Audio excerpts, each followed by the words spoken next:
else? Yeah, I can chant with you. Yes, I can chant, Prabhuji. What? Yeah, I can chant with you. Yes. Okay, then you chant.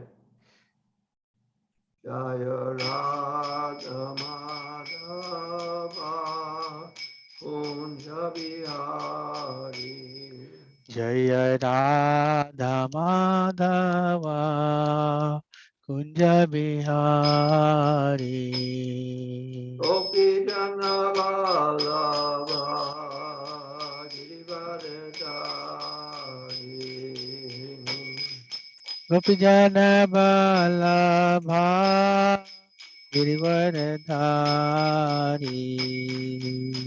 Gopi Jana Vallabha Girivardhari Gopijana Vallabha Girivardhari. Yashodanandana Prajatana Ranjana Yasodhanandana Brajajana Ranjana. Yashodanandana Prajatana Ranjana Yasodhanandana Brajajana Ranjana. Yamuna Tira Bhanachari Yamunatira Brahmachari. Yamuna Tira Bhanachari Yamunatira Brahmachari. Jaya Radha Madhava Kunja Bihari Jaya Radha Madhava Kunja Bihari. Jaya Radha Madhava Kunja Bihari Jaya Radha Madhava Kunja Bihari. Gopi Jana Vallabha Girivardhari Gopi Jana Vallabha Girivardhari. Yashodanandana Vrajana Ranjana Yasodhanandana Brajajana Ranjana. Yashodanandana Vrajana Ranjana Yasodhanandana Brajajana Ranjana. Yamunatira Vanachari Jamunatira Vanachari. Yamunatira Vanachari Jamunatira Vanachari. Jaya Radha Madhava Kunja Bihari Jaya Radha Madhava Kunja Bihari. Hare Krishna Krishna Krishna Hare Hare Hare Rama Hare Rama Rama Rama Hare Hare Hare Krishna, Hare Krishna, Krishna Krishna, Hare Hare, Hare Rama, Rama, Rama Rama, Hare Hare Krishna, Krishna Krishna, Hare Hare, Hare Rama, Rama Rama, Hare Hare. Hare Krishna, Hare Hare.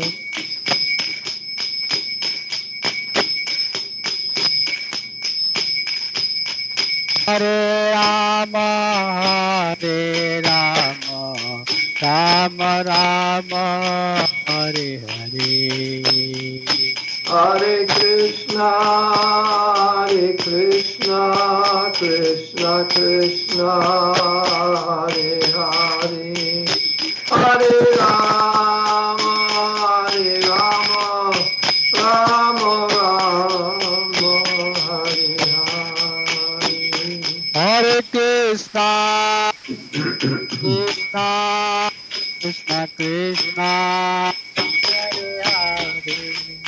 Hare Rama, Rama, Rama Rama, Hare. Hari Bol, Hari Bol, Hari Bol, Nitai Gora, Hari Bol.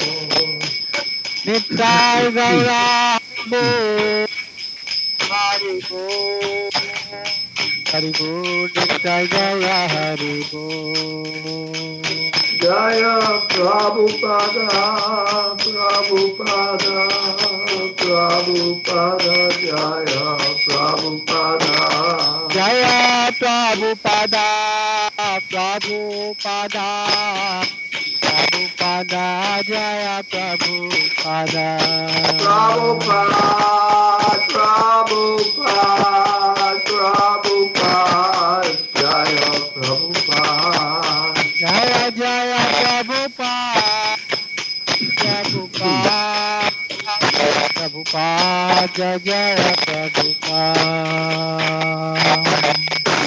Srila Prabhupada ki jai. Srila Jai, Bhagavad Gita ki jai. Jai. Oh, Premanande, Hari Hari. Hare Hare Bo.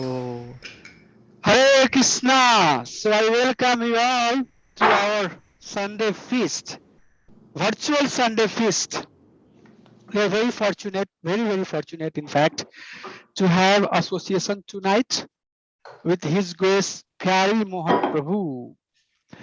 Pyari Mohan Prabhu was born in Brooklyn, New York, and he was initiated by His Divine Grace Srila Prabhupada in 1972. Congratulations, Prabhu, long back. Prabhu is currently serving as a temple president in Hartford, Connecticut, and he has been there from 1981, almost 40 years as a temple president. So Prabhu has, in fact, been one of the temple president who has served so long in the capacity of temple president. You know, many services he has done throughout his, Krishna conscious career, to say that. Some of them are very much related to book distribution. Prabhu was basically in charge of book distribution at some point in Chicago and in Pennsylvania. He was in charge of Radha Damodar traveling Sankirtan party. So I'm sure many of you might have seen that picture. We had one of that picture in our temple, and I remember seeing that picture, all the devotees, standing in front of the van and having the picture. So Prabhu was at some point, in charge of a Sankirtan, group. Prabhu's wife, Her Grace Jivan Ausdhi Devi Dasi Mataji, she is also disciple of His Divine Grace Srila Prabhupada. Prabhu has son, his name is Syam Anand Prabhu, daughter Neela Gopal Mataji, and a grandson named Madhu Mangla. So very spiritual family. I was fortunate to recently meet with Prabhuji, and I kind of approached him and requested that if he would like to give his association. Everything has pros and cons. And one of the pros or benefit we have with this COVID thing is that from last 2 years, we were fortunate to have association of so many exalted devotees, many devotees who are disciple of His Divine Grace Srila Prabhupada. So very fortunate to hear from them, hear from their realizations. And of course, today is the day. In case if you have any questions about His Divine Grace, any curiosity, about Srila Prabhupada, this is the time to ask. Last but not least, I'm not sure how many of you are familiar. Prabhu is a magician, a professional magician. And I saw on YouTube so many videos posted and so many, audience basically, enjoying the magic that Prabhuji does. So Prabhuji, this is my open request. If you happen to, pass through ISKCON St. Louis, kindly let us know ahead and we'll try to have some get together and maybe, have some classes and some magic also. So whoever comes to Prabhu's magic program, Prabhu has a magic word that he requests everybody to chant, and that magic word is Radha Govinda. So without any further delay, Prabhuji, I would like you to request and continue our discussion. One thing that I would like to also request to all of our local audience here, that I understand that there is some privacy, but I have been talking to devotees and I've been requesting them to come and give the class, and many of those have told me that, Prabhu, I have a habit to give class among devotees and make it more kind of lively and more interactive. Now when I give the classes, it appears that there is nobody to talk, and this is something that I have been hearing from other devotees too. So this is my humble request, if you can, my humble request at your feet, if you can, please turn your camera on and make it a little bit more lively. Okay, as Prabhu is talking, be prepared for your questions, and as time comes, please ask. But for now, if I can request, if you can, please turn your camera on and make yourself kind of more available for this class. Thank you, Prabhuji. Hare Krishna. Welcome back to you. Thank you very much. Hare Krishna, glory to Prabhupada. And I thank anybody who's turning on their video camera, because it's nice to see people, especially if I say something it's humorous and I have no idea if anybody's laughing, and it's like, oh, what's going on? So it's just nice to see people. And if those who haven't turned on the cameras yet, if you want, you can go comb your hair or do whatever you have to do and make yourself presentable, put a fake background if you want.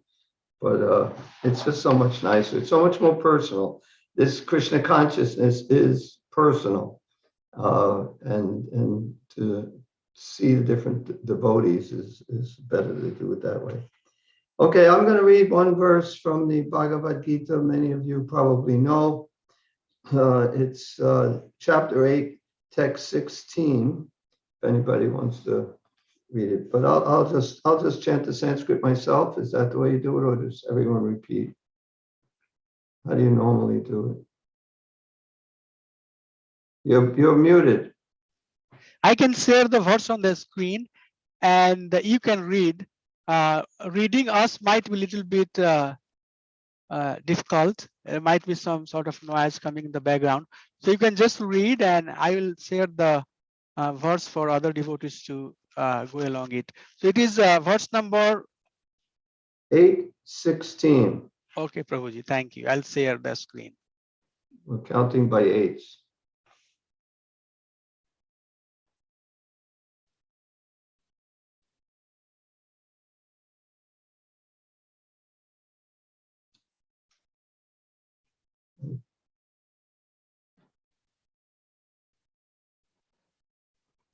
Yes, Prabhuji, it's right on the screen now. Okay. So I guess everyone could try repeating. Abrahma bhuvana loka. Abrahma bhuvana loka. Puna avartino juna. Punaravartino Arjuna. Mamupetya tu kaunteya. Mamupeteya tu Kaunteya. Una janma na vidyate. Punarjanma na vidyate. Abrahma bhuvana loka. Abrahma bhuvana loka. Puna avartino juna. Punaravartino Arjuna. Mamupetya tu kaunteya. Mamupetaya tu Kaunteya. Punarjanma na vidyate. Punarjanma na vidyate. Abrahma bhuvanaloka. Abrahma bhuvanaloka. Narvartino juna. Punaravartino Arjuna. Mamupetya tu kaunteya. Mamupetaya tu Kaunteya. Punarjanma na vidyate. Punarjanma na vidyate. Maybe we want to have a couple of people chant. Or should I just keep going the word for word? No, we can chant. When Madhu Prabhu, can you chant? Yes, Prabhu. Abrahma bhuvana loka Abrahma Abrahma bhuvanaloka. bhuvanaloka. punar avartino Arjuna Punaravartino Punaravartino juna. Arjuna. mamupetya tu kaunteya Mamupetaya Mamupetya tu tu kaunteya. Kaunteya. punarjanma na vidyate. Punarjanma na Punarjanma na vidyate. vidyate. Anyone Okay, else? who else would like to read? She Abrahma Bhuvanaloka Abrahma bhuvanaloka. Bhuvanaloka. Punar Avartino Arjuna Punaravartino Punaravartino Arjuna. juna. Mamupetya tu Konteya Mamupetaya tu Mamupetya tu kaunteya. Kaunteya. Punarjanmana Vidyate. Punarjanma Punarjanma na na vidyate. vidyate. Anyone else?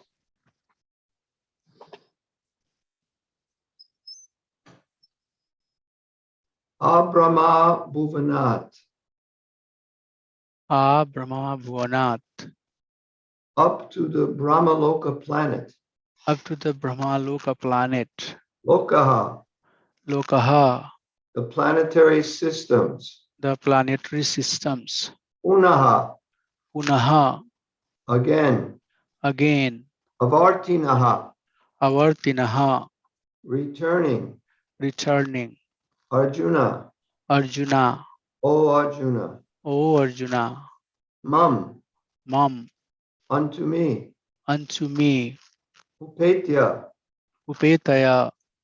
Arriving. Arriving. To. To. But. But. Kaunteya. Kaunteya. O son of Kunti. O son of Kunti. Punajanma. Punah Janma. Rebirth. Rebirth. Na. Na. Never. Never. Vidyate. Vidyate. Takes place. Takes place. Translation. From the highest planet in the material world down to the lowest, all the places of misery wherein repeated birth and death take place. But one who attains to my abode, O son of Kunti, never takes birth again. Purport by Srila Prabhupada. All kinds of yogis, karma, jnana, hatha, etc., eventually have to attain devotional perfection in bhakti yoga or Krishna consciousness before they can go to Krishna's transcendental abode and never return. Those who attain the highest material planets, the planets of the demigods, are again subjected to repeated birth and death. As persons on earth are elevated to higher planets, people on higher planets such as Brahmaloka, Chandraloka, and Indraloka fall down to earth.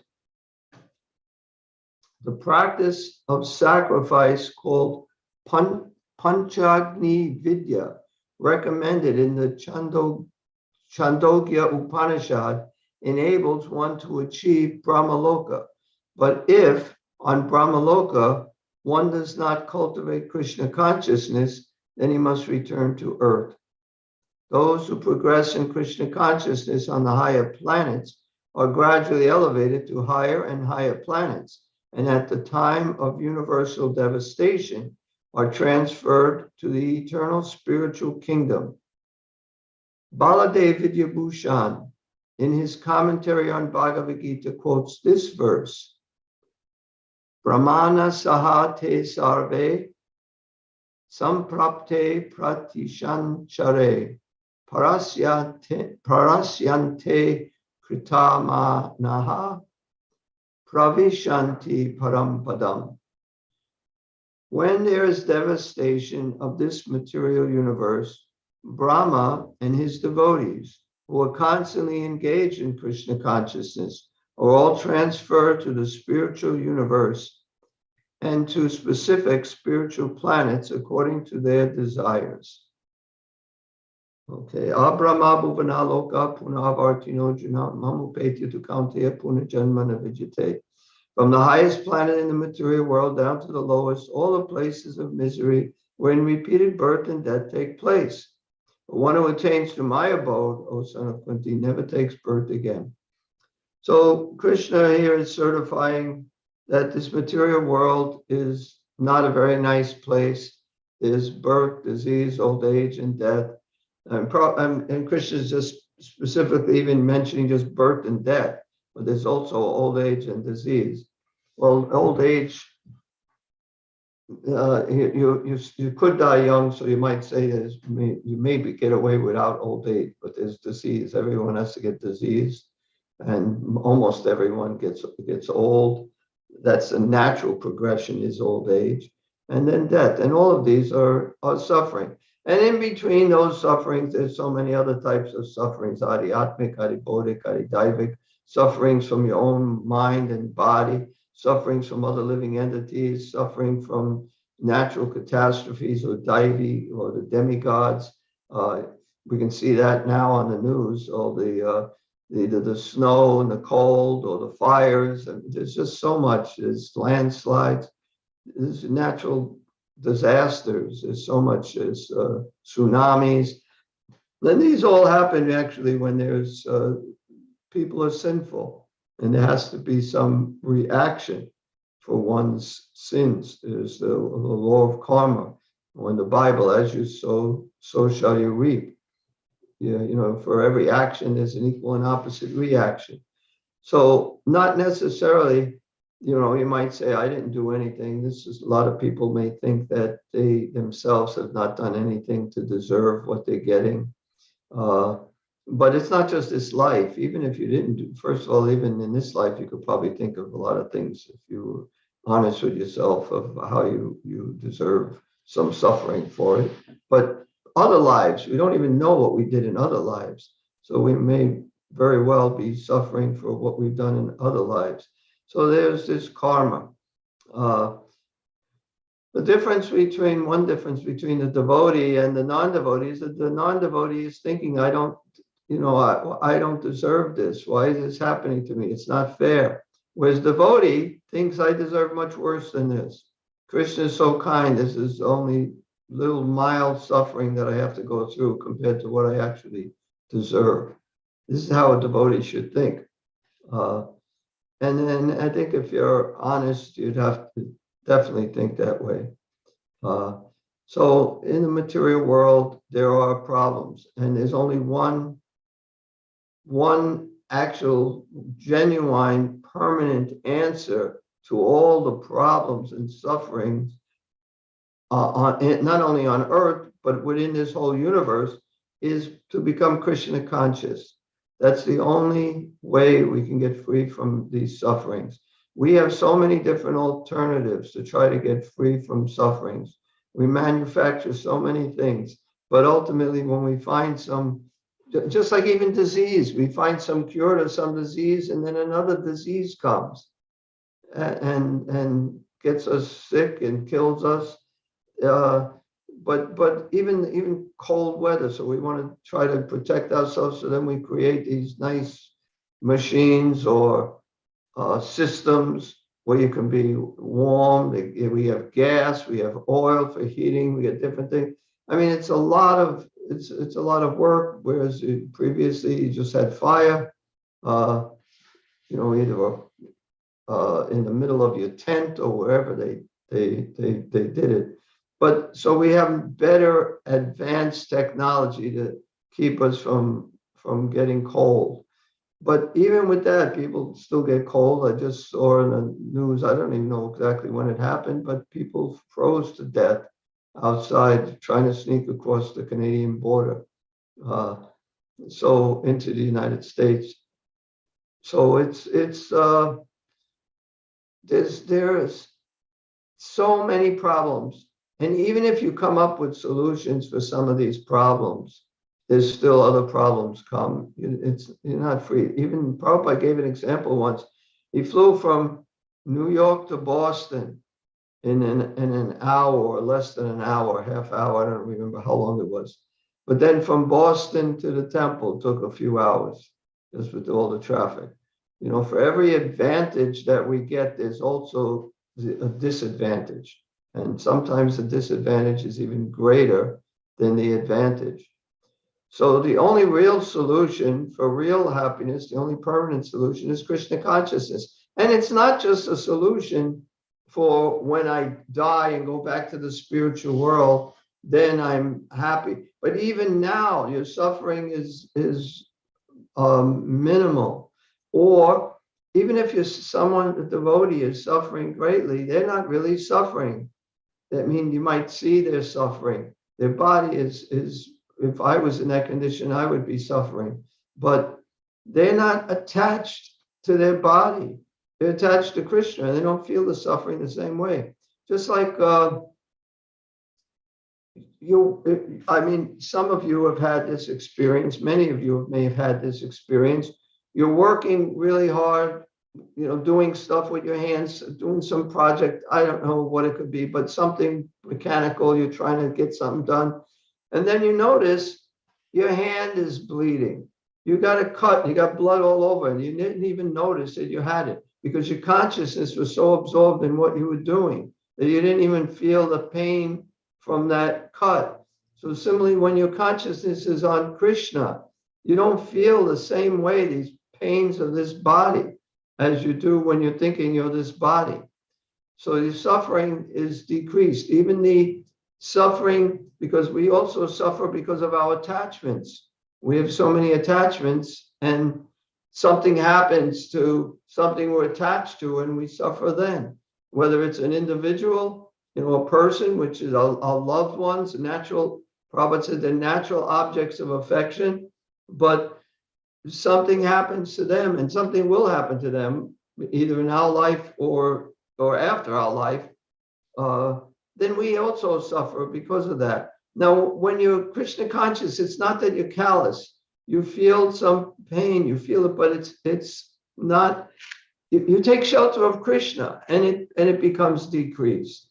Now, this is a test that anyone can do. Anyone can practice Krishna consciousness, chanting, take shelter of chanting the holy names, and you will see by following certain principles, your material suffering will definitely decrease. I remember thinking about, what's Shakespeare said, I think, whether it's noble to tolerate the slings and arrows of outrageous misfortune, or to be or not to be, or to just die, because this material world is a miserable place, and people who are intelligent see that people are not happy. They may have all material things, but they're not happy. Ultimately, you can see people are generally not happy. The only people who are happy, there are two people who are happy. Somebody who was a complete fool and completely in ignorance. Ignorance is bliss. He might think he's happy. He doesn't realize how much he's suffering. He doesn't realize at the next moment what's going to happen to him.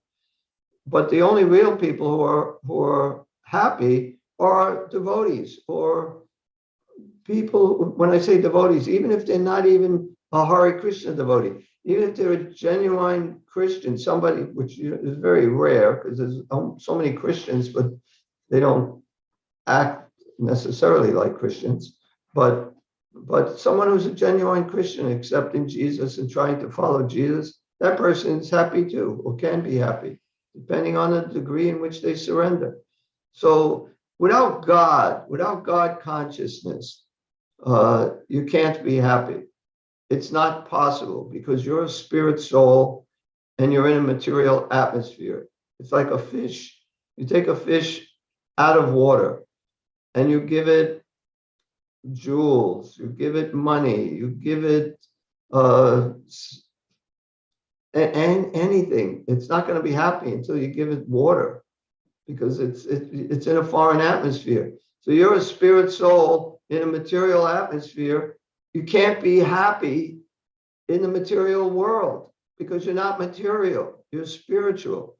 So the only way you can be happy is to get back into that spiritual consciousness, hearing, chanting, remembering. These are the processes, 9 processes. And if you're performing one or more of these processes of devotional service, then you can be happy, because then you're back in the spiritual world. There was once a devotee asked Srila Prabhupada, should we want to go back to the spiritual world, or should we be like Prahlad Maharaj and Chaitanya Mahaprabhu and not care if we come back again and again, just as long as we're serving Krishna? He said, you should want to go back to the spiritual world. You're not Prahlad Maharaj and you're not Chaitanya Mahaprabhu. You should want to go back to the spiritual world. So we should want to go back. And if we want to go back, we should do what we have to do to go back. And that's following this process of Krishna consciousness. And then we don't even know when we'll go back, but at least we start the process, surrender as much as you can. Maybe you have to take another birth. Maybe you have to take 2 more births. Maybe you don't have to take any more births, but at least you're on the right path and there's no loss or diminution. Whatever progress you make stays with you eternally. Whereas whatever progress you make materially, that's the end. You get your PhD or get 2 PhDs, and in the next life you start in kindergarten all over again. It's a waste. So you go get all this money, and then you can't take it with you. I know of course this is a different culture, but my father would say, when they bury you, they put your hands like this. They don't put them in your pockets. So we have to see that everything here is staying here. Of course, okay, well, I'll give it to my children, I'll give it to this, that. Prabhupada gave a story about this one very, very wealthy man, and he gave everything to his children. And in the next life, he took birth as a cobbler, and he would fix people's shoes. And he would go to his house that he purchased, but he didn't know, because these are, he's now this cobbler, and all his sons are grown up, and he would go for shoes, and they'd throw shoes at him, and they hit him with shoes. And he gave them everything they had in the previous life. So that's not necessarily it's going to be a good thing. Of course, if you train your children in Krishna consciousness, then it's a good thing, because then they'll use it in Krishna's service. But otherwise, what's the use? You don't know what's going to happen. Prabhupada gave that example of the man in the cobbler. But let me just see. I've got plenty of time left. Okay, so this is the material world. We're all here. Prabhupada says this is like a bathroom or a stoolroom where you go in. He says you do your business and get out. The material world is like that. You're here, make the best use of a bad bargain. Do your business and get out. So business is to hear and chant about Krishna. You do that. And teach others about Krishna. I have some things written from other places too, just a little bit about the material world. But I would like to read this one verse. This is from the 11th canto, 11th chapter, text number 4. And Krishna is speaking to Uddhava. O most intelligent Uddhava, the living entity called Jiva is part and parcel of me. But due to ignorance, he has been suffering in material bondage since time immemorial. By knowledge, however, he can be liberated. So it's just ignorance. We're all in ignorance to different degrees. And that's what's keeping us here, and that's what's keeping us suffering. And it's also compared to a dream. When you dream and you're getting eaten, getting killed, getting beaten, getting so many things happening to you that, you know, a nightmare. You're not very, you're happy, you're so upset, but then when you wake up, it's, oh, you're so glad it was just a dream. You know, so this material world is like a dream. We're not dreaming. It's not like these bodies don't exist. They do exist. This world does exist, but it's just temporary. It's just illusion. I'm thinking I'm this. I'm actually eternal, and I'm thinking I'm this body, and it's just foolishness. But it's very, you know, deeply ingrained. So we have to practice. And Prabhupada said, out of all the regulated principles, chanting 16 rounds of japa is the most important. And why? Because if he's chanting, it'll keep you onto the spiritual platform. It'll help you so that you can follow the other regulated principles. Chanting 16 rounds of japa. So all these things are there. I heard another devotee ask Srila Prabhupada, he said, not that I don't have any problem with this, but sometimes people ask, why are you chanting 16 rounds? Is that in the scripture? And Prabhupada answered that, and he quoted some Sanskrit, and he said that in the scripture, it says you have to chant a fixed number of rounds. But I decided on 16. So he decided on 16 rounds. Even that, he first said 64. And Srila Prabhupada is very intelligent, and he was also a good businessman, and he knew we weren't going to do 64. I'm sure he knew that. I mean, I could pretty much know he knew we'd never be able to chant 64 rounds a day. So and then they said, okay, 32, and he probably knew we're not going to do 32, but he'll try. And then he finally went down to 16, and he said, and 16 minimum, that's it. He probably wanted us to do 16 rounds, but he started with 64, then 32, just to get it. Because if he started with 16, we'd say that was too much. But that's how he got us to chant 16 rounds a day. And it's not too much. You can do it. Everybody can do it. But you have to make some effort. So, but that is the most important thing we can be doing out of all the different regulations that we follow. And it's difficult sometimes. And you can figure out how to do it. You know, get up early, chant, 8 rounds, then 4 rounds here and 4 rounds there, whatever way, different ways. Prabhupada said he'd do 4 rounds at a time. He'd do 4 rounds, do something else. This is when he was a householder. He told us. So, but we have to do whatever it takes, the rounds, then reading Bhagavatam every day. Read a verse a day. Just read 1 verse, 1 purport, or more, but minimum, just something, or 2 pages, just something every single day. It's not hard once you just get into the habit of it. And by doing it, then you don't have any more of this suffering. And your suffering decreases. Maybe you still have some suffering. It's not like you read a verse a day and chant 16 rounds and there's no more suffering ever again. But it's minimal. And then, but eventually, when you leave this body, then you won't have to have any more suffering ever again once you obtain your spiritual body. And this body is full of pain. Everybody. I remember talking to one Westerner once, a young girl, maybe 18, and mentioning how the material world is a horrible place. There's so much, I've mentioned old age. She said, my grandmother is old and she's very happy. And I said, you don't know what she's suffering, how much pain she gets in her body. She can't bend this way, that way. Every little thing is difficult. Depends how old her grandmother is. She could be relatively young. But old age, when you get old, you can't do what you want to do. You can't cross your legs. You can't do so many things. You just have to wait till you get that age. And then you'll see if you don't believe old age is bad. And birth, you don't know birth is bad, but we learn from the Bhagavatam how the child suffers in birth. And it's getting bit, it's getting so many, your mother eats something spicy, it burns you. I mean, there's so many problems with birth. And finally you come out and then everything seems so nice. But then you cry because of this, you cry for that. hungry. Anyway, birth is not so good. Disease, nobody likes disease.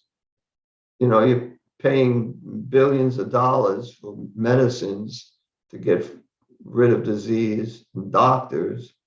Old age, they even have some old age things too. Doctors who, I don't know what they call for old people. Anyway, and death, of course, nobody wants to die. Nobody wants to die. Even someone who commits suicide doesn't want to die. They just can't stand the suffering. They want relief from suffering. They don't want to die, but they foolishly think that's the only way. And then that causes even more problems, and they have to suffer even more. So anyway, this material world, it's not a very nice place.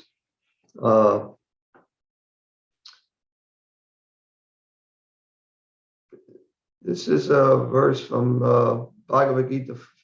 Well, no, I think it's purport. It is ignorance acquired from time immemorial that is the cause of bodily suffering and distress. As soon as the living entity becomes aloof from the activities of the body, he becomes free from the reactions as well. Aloof from the activities of the body. So you can't just become aloof. You're not like impersonalists. You become aloof, detached, because it's artificial. I had one friend. He came to the temple. He liked the chanting and he really liked prasadam, but he really wasn't so much into following anything else. He just liked a few things like that. But his idea, like when there's problems, and his solution is think positive. You think positive, and then everything works out. Then one time, he was out in I think it was in Oregon or Washington State or Oregon, I'm not sure. But anyway, he was on this huge lake. Him and his girlfriend went out in a rowboat on this huge lake, and it's so huge that they went out just a little ways and they couldn't see land anywhere. And then it got night and they couldn't get out. He was so worried. It was cold and he was cold, and it was like really, really terrible. And I told him, why didn't you think positive? And he said, yeah, right. Like it's nice and easy, I think, to say, but when it comes to really a situation, it's not so easy. But you can chant Hare Krishna in that situation. You can pray to Krishna. That definitely will bring relief. You know, so think positive. Yeah, everything's going to be great. It's just foolishness. Anyway, you have to know, Prabhupada came, Krishna sent Prabhupada just to save the world, or those at least who are willing to be saved from this suffering. You know, Krishna knows we're suffering. Even the suffering, it's really artificial. You're not really suffering because you're the soul. It's just because you're identifying with the body that you're suffering. And it's almost like a child does something wrong and you punish the child, and the child feels that it's suffering, but you're punishing the child to teach the child. So Krishna is doing the same thing with us. He's trying to teach us how we have to be in order to stay into that spiritual atmosphere. We have to get reconditioned. We have to start thinking differently. You can't go back to the spiritual world thinking the way we're thinking, how I can enjoy this material body, even how I can enjoy. You know, we have to go back to the spiritual world. We have to think about how Krishna can enjoy, what I can do to make Krishna happy. The gopis, who were the greatest devotees, they thought that if my unhappiness gives Krishna happiness, then that unhappiness is my greatest happiness. Or that it gives Krishna pleasure, that unhappiness is my greatest pleasure. So whatever makes Krishna happy, the gopis in particular, but all the devotees in the spiritual world are happy. But the gopis, they don't care if their suffering makes Krishna happy. then that suffering is their happiness. They enjoy it because they just want to see Krishna happy. So that's the big difference between the spiritual world and the material world, is that in the material world, I'm looking to gratify my senses. In the spiritual world, where everyone is looking to gratify Krishna's senses. And then we can do that here, and we can be in the spiritual world. The spiritual world isn't a geographical location where you have to go beyond this universe. It's a state of consciousness. You know, Prabhupada said he never left Vrindavan. He's always in consciousness of Krishna. He's always in Vrindavan. So it's not geographical. It's a question of consciousness. And anyone, and we can do that. Even if we can't do it all the time, we can do it all the time. But even if we don't do it all the time, we can do it some of the time. We can really surrender to Krishna, and at that time we're with Krishna. It's no difference. When you're thinking of Krishna, you are with Krishna. So then this is the solution for the problems. And why are there problems? Because, like I said, we're in a foreign atmosphere. We're spiritual. You can't enjoy in this place. I'm going to read something else. A Krishna conscious person knows that if a man is suffering, it is due to his forgetfulness of his eternal relationship with Krishna. This is from a purport in the Bhagavad Gita 11:55. Therefore, the highest benefit one can render to human society is relieving one's neighbor from all material problems. In such a way, a pure devotee is engaged in the service of the Lord.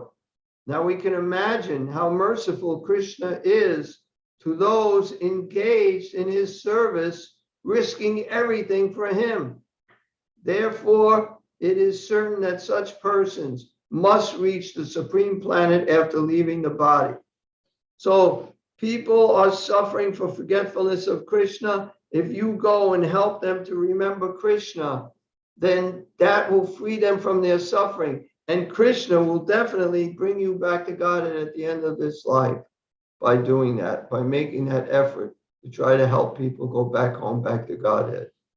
Try to help people just to be happy. You will go back home, back to Godhead, and they will eventually also. So did anyone have any questions at this time? I got more I can read, but before I read too much and say too much, you may forget what you were going to say.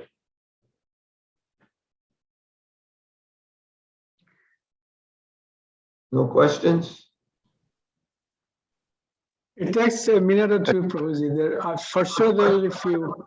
Hare Krishna, thank you to everybody who has turned up their camera, and nice seeing you on the Zoom. If you can, please, still we have time, turn your camera on. Welcome, Nicole, nice seeing you. Thank you for being part of our Sunday program. Anybody has any question that they would like to ask? Jyoti Mataji or anybody else, anything that they have? Hare Krishna, Prabhu, Dandavat Pranam. It's very nice discourse so far, and it's a lot of things to learn. I have one quick question, Prabhu. I mentioned in one of your when one of the devotee asked Srila Prabhupada that why we should desire for returning, means like back to Godhead, and we could desire for a service no matter how many times we can take birth on this planet. So is it something we can think of, because otherwise what I fear, not only on my grounds, actually, if we desire of mukti or if we desire of liberation, maybe that is something also a hindrance in the path of liberation. No. Mukti is just impersonal liberation. We definitely don't want just mukti. We want to okay. Why would Srila Prabhupada say that? Because most of us are not on that platform where I really don't care if I'm here or if I'm in the spiritual world, because I just want to serve Krishna. Those people who are saying that, truly, they're in the spiritual world. Lord Chaitanya is in the spiritual world. Prahlad Maharaj is in the spirit. They're fully surrendered. So they're in the spiritual world. For us, we may have to be motivated. It's a fact that we shouldn't even care if we go back to the spiritual world. But Prabhupada knew who he's dealing with. And for us, whatever motivates us to surrender to Krishna, that's good. So if you have to use something to surrender to Krishna, that's good. Like you may get discouraged. I don't care if I come back. I don't really want to come back. I don't want to do this. It's just too much, and then I got to come back.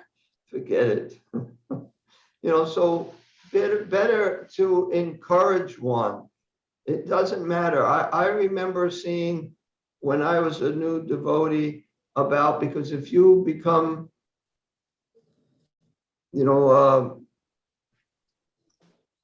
we'll say liberated, but this liberation of bhakti, which is going back to Krishna, that your family also becomes liberated. Not just your family, like so many generations past and future get liberation also. So I was thinking, I really, really wanted to surrender so I can save my family. And then I started thinking that that's just a material thing. I'm thinking about my family. I'm not really thinking about Krishna. It's not a really good reason. But then I thought, what's the difference? What motivates me to do the right thing? Whatever it is, let me use that so I can surrender to Krishna. If I have to use something to trick my mind into surrendering to Krishna, then better I use it.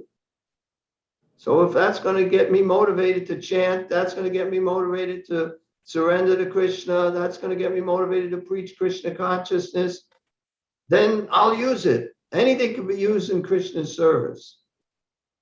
So I think that it is a fact. It's definitely better. You don't want anything. You don't care about yourself at all. You just want to please Krishna and serve Krishna. But if you're not on that platform, don't try to be artificial. It's more important than so if you're not really on that platform, better you want to go back to the spiritual world. I mean, we all do. I mean, I think every one of us wants to go back to the spiritual world. I don't think anybody here really thinks that, no, I don't care. I don't mind coming back again and again, and as long as I'm serving. Generally, that's more of a newer person might think that. That's what I see. Or someone who's actually on the pure liberated person who's fully engaged in Krishna consciousness because he's in the spiritual world. As I said, it's not a geographical location. So those people, they don't care because it's not different. Serving Krishna, it's not different where you're serving him. Does that answer your question? Yeah, definitely. And I just like to make one comment that I like your point you make that be positive always and that is something is what we are endeavoring and striving for. Probably just to try to remain positive in every field, especially in the spiritual endeavors as well. Krishna consciousness, we have to not get discouraged, not let anything discourage us. We have to keep, I have to have faith. That's what faith is. I have faith that if I continue this process, I will get the desired result. Even a devotee once, Prabhupada, he was, he's doing what he has to do in Krishna consciousness, and Prabhupada says, are you happy? And he said, no. And Prabhupada says, then why are you doing this? And he said, because I know in the future I'll be happy. And Prabhupada said, that's very intelligent. So even if you're not happy now doing it, still you do it, because in the future you will be. Very good. Thank you for sharing that. Thank you, Prabhu. I see Chakri Prabhu is raising hand. Prabhu, can you turn your camera on? If you are in fact raising your hand, not sure. Okay, this is Baladev. I'm helping Chakri Prabhu. He has a question. Okay. Maybe he can turn his camera on if he likes. Okay, Haribol. Okay. Hare Krishna. Hare Krishna, Prabhuji. I was wondering how it is that we know that the material desires are superfluous to the soul. And then there's a verse in the Bhagavad Gita where Krishna says even though so many desires like rivers enter into the ocean is always still. So in terms of being at a certain level, do those desires still, are those desires still there? And they're entering the ocean, but we're always still. So are they still there when you're at that level where you don't care if you're in the material world or whatever? When you're on that level, you don't have any material desires. You have desires because the living entity has to desire. But our desires, all we can do is change our desires from desiring to basically satisfy the senses of this body to desiring to satisfy Krishna's senses. So we just have to change, like Prabhupada talks about dovetail. We have to dovetail our desires to serve this body that serve Krishna's body. Like, we want to make Krishna look nice. We dress up the deities nice, make them look really nice, instead of spending so much time in the mirror making ourselves look nice. So we dovetail it. I'm not saying I normally spend time making myself look nice, but there are some people who do that. Mostly more women than men spend time. Because I know it's a fact that most men look in the mirror and they think they look pretty good. Most women look in the mirror and they think they look terrible. So it's kind of like a joke, but there's some truth to that. Even though the man got a big belly and just looking and thinks, I look pretty good. The woman looks good and she thinks, I look terrible. So we don't want to spend so much time decorating this body or doing things for this body, but to do it for Krishna. So desires were going to come. Desires will always be there. All we do within Krishna consciousness is change those desires from material desires to spiritual desires. Like the devotees, they desire to distribute books. They desire to try to give this Krishna consciousness to someone else. So that's a pure desire. Okay, so we have more questions. I don't know if that answers. Yeah, so Chakri Prabhu was very happy, Pyari Mohan Prabhu, when he knew that you were going to give us class tonight. He was very, very happy and he wanted to come and have your darshan. So he also came on camera. Thank you, Prabhu. I see that we have our temple president here, Lal Gopal Prabhu, who has maybe questions or advice. So Prabhuji, please go ahead. Thank you for being on camera. Someone else. Hare Krishna. Hare Krishna, Prabhu. Hare Krishna. Thank you. Okay. Hare Krishna, Prabhuji, thank you so much for your association. I just remember a few years back, I came to your temple and you took me and showed the new temple and gave some service opportunity to do the flower vases. I still remember how jovial and very friendly you were.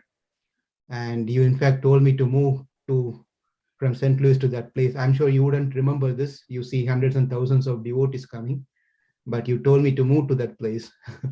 So you're very friendly and you showed your hospitality. Thank you so much. Well, I don't remember the part about telling you to come to my place because, your temple president's online here and I wouldn't want you to leave your temple. I was not a temple president at that point, at least. Okay, maybe I said it.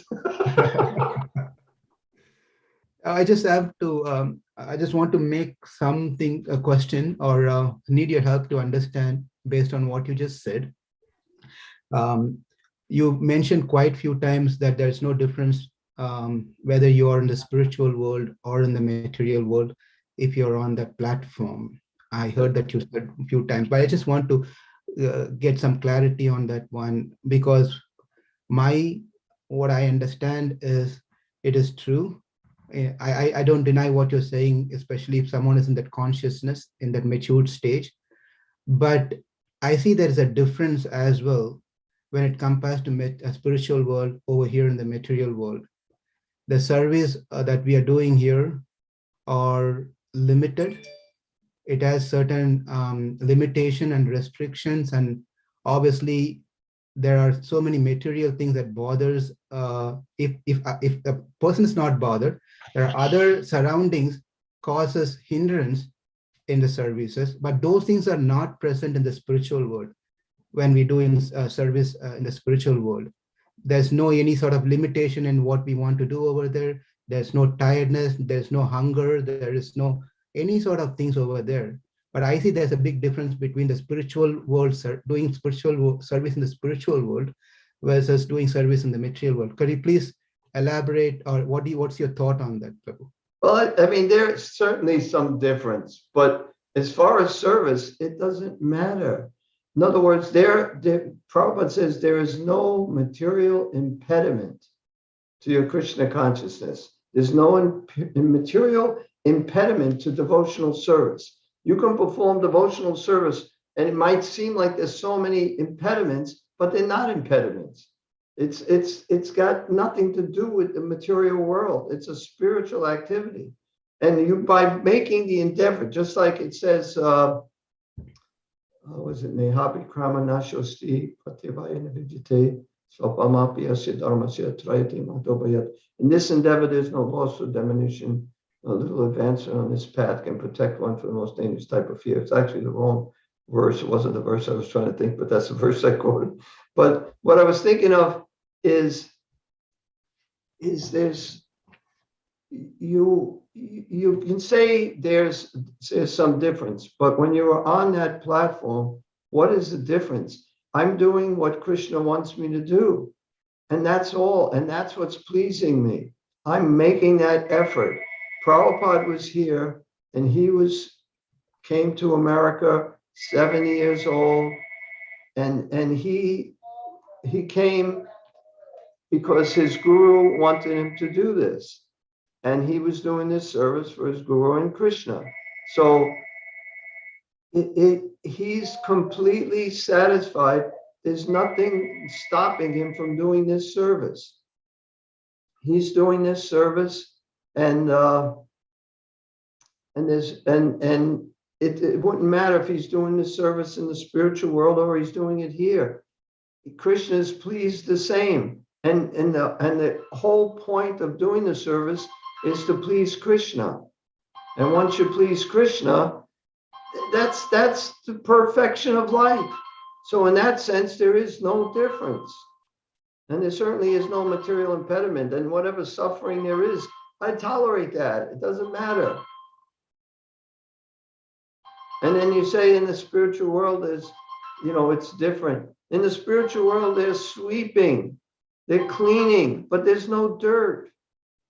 At least here, when we do it, we get some results. Anyway, that was a different type of joke. But there is, I don't see how there's any, I mean, I would rather be in the spiritual world with a spiritual body, and it's right, that's unlimited. But what is the difference? I'm the soul in this body, and I use this body completely for Krishna, and Krishna makes things happen.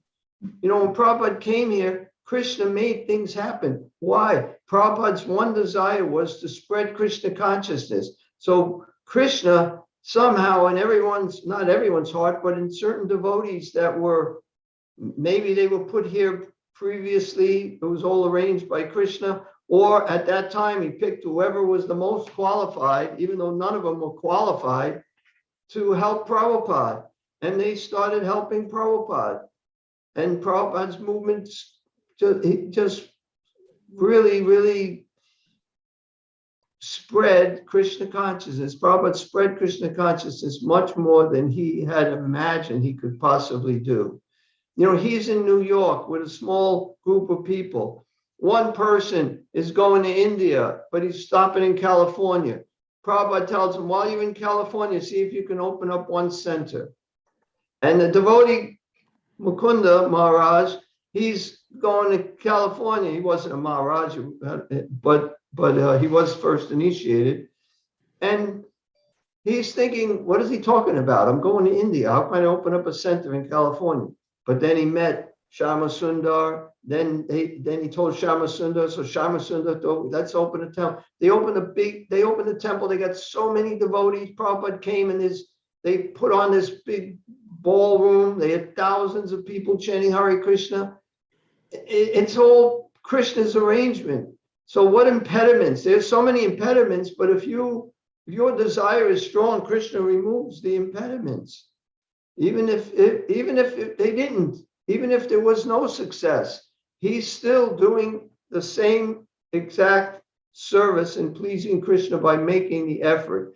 Krishna told Arjuna to fight. He didn't tell him to win. The results, he said, are up to me. The results are up to Krishna. The results aren't up to us. We're not attached to the results. All we do is make the effort. We make the endeavor. But the results are up to Krishna. So I don't see, personally, I'm still on the platform. I want to go back home, back to Godhead. I'm not there where I'm fully serving Krishna here, serving Krishna there is the same. But I can see that for someone who's actually on that platform, it's not going to matter whether they're here or whether they're there. Or maybe if it does matter, it's minuscule. It's so insignificant, whatever it is. Anyway, that's the way I feel. Thank you. Thank you, Prabhu. So we have a few more questions coming. Nicole, you might want to read or you might want to ask. You can do it better than I can. So you want to read it or you want to ask it? You can turn your... Oh, yeah. Thank you for having me. I haven't been able to meet any of you since the pandemic has shut down the temple, but I was just wondering, I'm new to all of this. I grew up in the Western world and haven't really found a spiritual path that's quite satisfying. So I'm really new to this. And I was just wondering if you had any, I guess, advice or a way to get motivated or where to start. I guess that would be chanting at home. Okay, well, of course, I was also had nothing to do with Krishna consciousness. I was born in New York City, Brooklyn, and grew up. I spent 4 years in the Navy and then hitchhiked around the world, around the country, not the world, hitchhiked around the country for a year, and then moved into a temple. But so I had maybe a similar background. But what I would advise, if you can't go to the temple, is to try to just chant. I would chant, when I first went to the temple, I started chanting 16 rounds every day because I didn't have a job and I didn't have anything else. Then I started working at the temple every day. I would chant my rounds, then go to the temple and work. But association is really important. So if you can't actually physically go and associate with devotees, to associate with devotees in this forum is going to have to do. So you have to associate with devotees and you have to try to chant Hare Krishna. And read whenever you get some time, just read some of Prabhupada's books. And just pray to Krishna. Krishna's in your heart. Krishna's everywhere. He can hear your prayers. He knows your sincerity. And that's the most important thing, is just to be sincere. And check out this philosophy. If you check out so many philosophies, that's what I did. I spent a year checking out all different. It's a long story, but make a long story short, I realized there has to be more to this world than just growing up and having children and buying a house and then sending them to college and then having children and then becoming a grandfather and then die. And I thought that makes no sense at all. If that's all there is, then why not just die now? Because it's just too much trouble to go through all that for nothing. And then I thought there has to be more to life. And then I started I had a friend, this was in the Navy, he was a Christian, but he was really genuine. He was a religious guy. And I talked to him and he got me a Bible and I started reading. I started realizing about Jesus and I really started to follow Jesus. And Jesus is real. And but most people I met, they don't really follow him. They just, I don't know. It's just external. But I was really following Jesus, and Jesus led me to Krishna.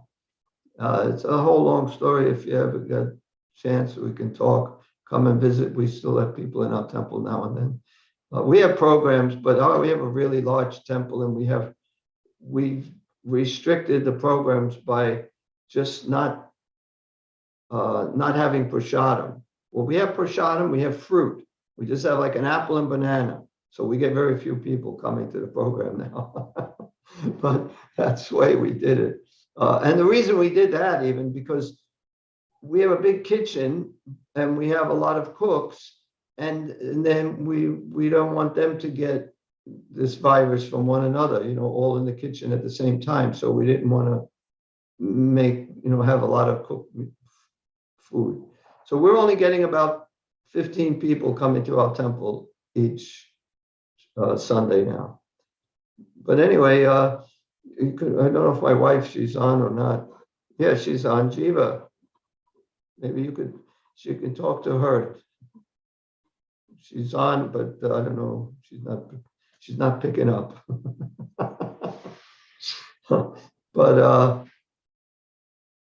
But I think you got to associate with devotees and just try to be sincere. Oh, as I was mentioning, I checked out different religions, and every religion I checked out, I found one thing wrong with it, and then I questioned it. And when I didn't get a good, satisfactory answer, I rejected that religion. Because I thought if it's coming from God, it has to be perfect. And then when I found about the Krishna consciousness, I had a lot of questions. And every single question I had was answered. Really, it satisfied me. I knew it was the right answer. So I also thought that if I lived during Jesus's time, I would be one of his disciples.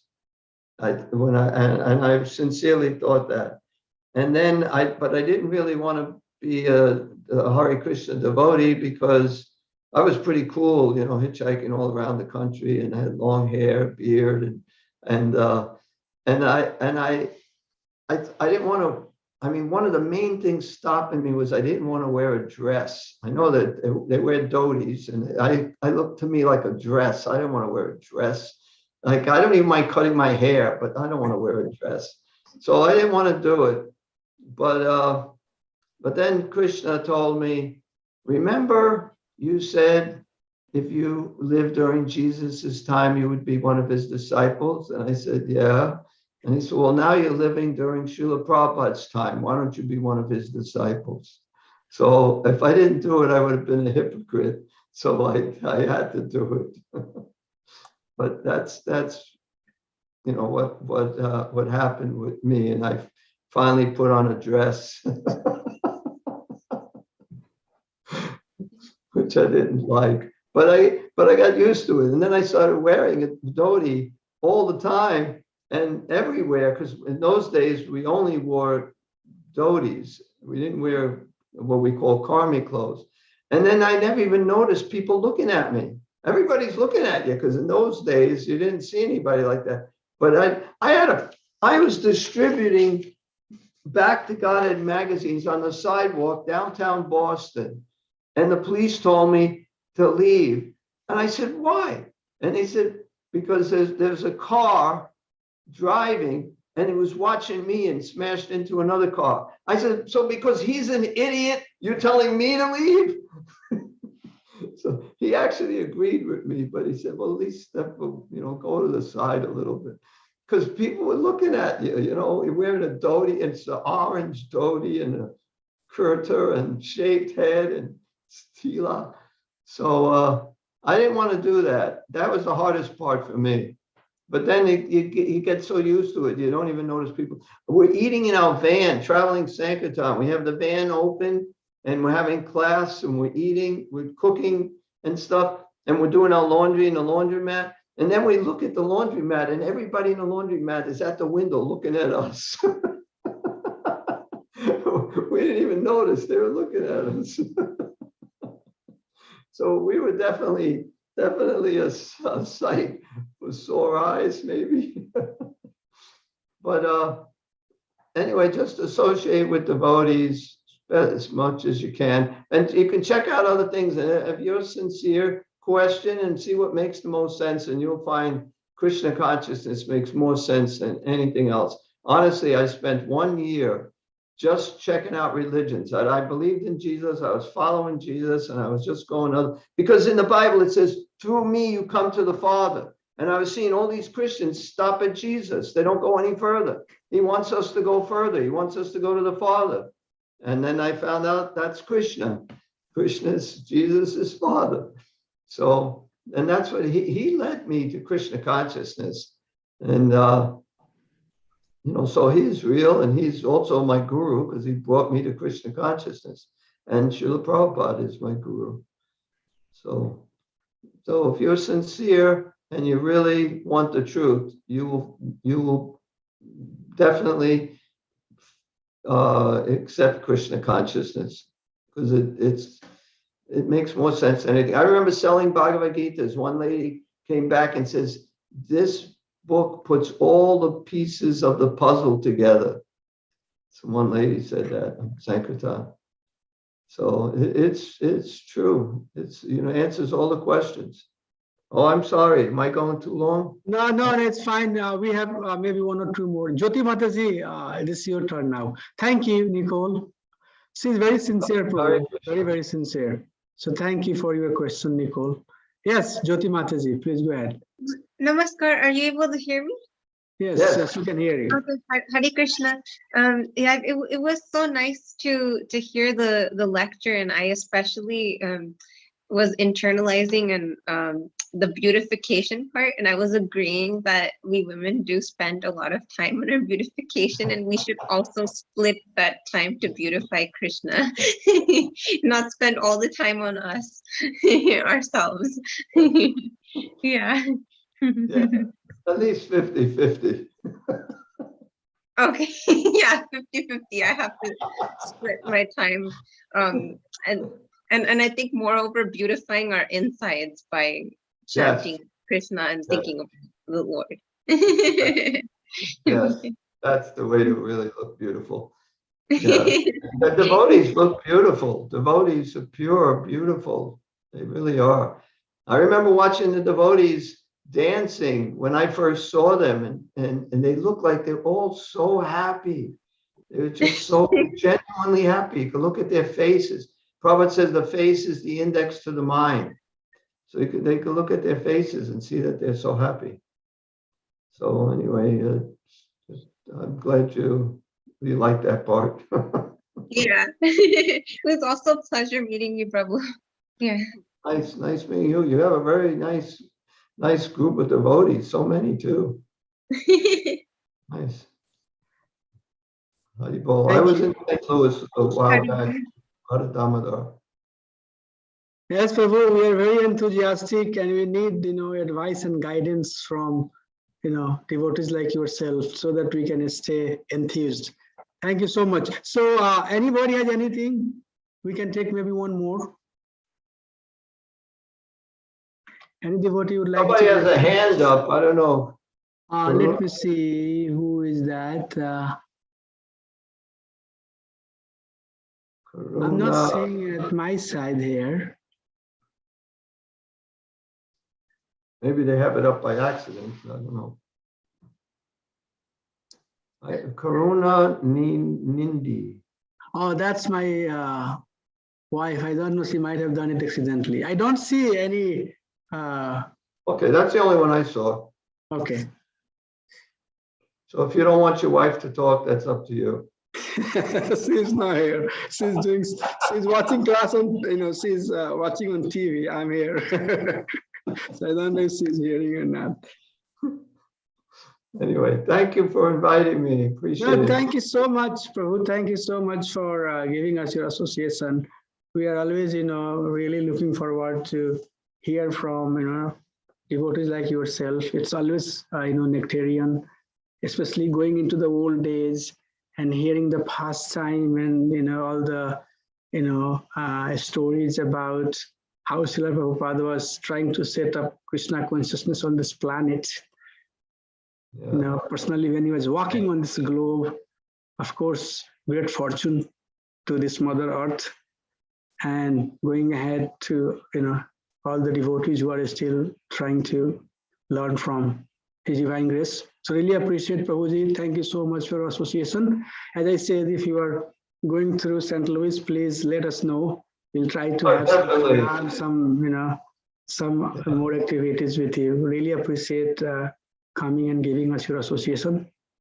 Yeah, if I come, I'll do some magic tricks for you. Yes. You know, we have so many. We have a Sunday school, but we want to talk a little bit about our kids here. So, how many students we have in the Sunday school right now, Prabhu? We have approximately close to 80 kids. 80 students in our Sunday 80 school. kids? Yes, it's good Sunday school program. Wow, that's a lot of kids. Wow. Where are you located now? Where do you keep 80 kids? From what I remember, You just said there's no difference between spiritual world and material world. So we expand, automatically it expands. What building are you in? That answer my question. We are on Lindell, next to Slough. Yeah, but isn't that the same building? But where do you have room for 80 kids there? We manage, but right now we are doing everything on Zoom. But even on Zoom. Oh, okay. But when you're there, how many kids? Maybe 60 we had 2 years back. Wow, good. That's really good. Yeah. Yeah. Yeah, ultimately everything is spiritual. I mean, even the material it's coming from Krishna, it's Krishna's energy, but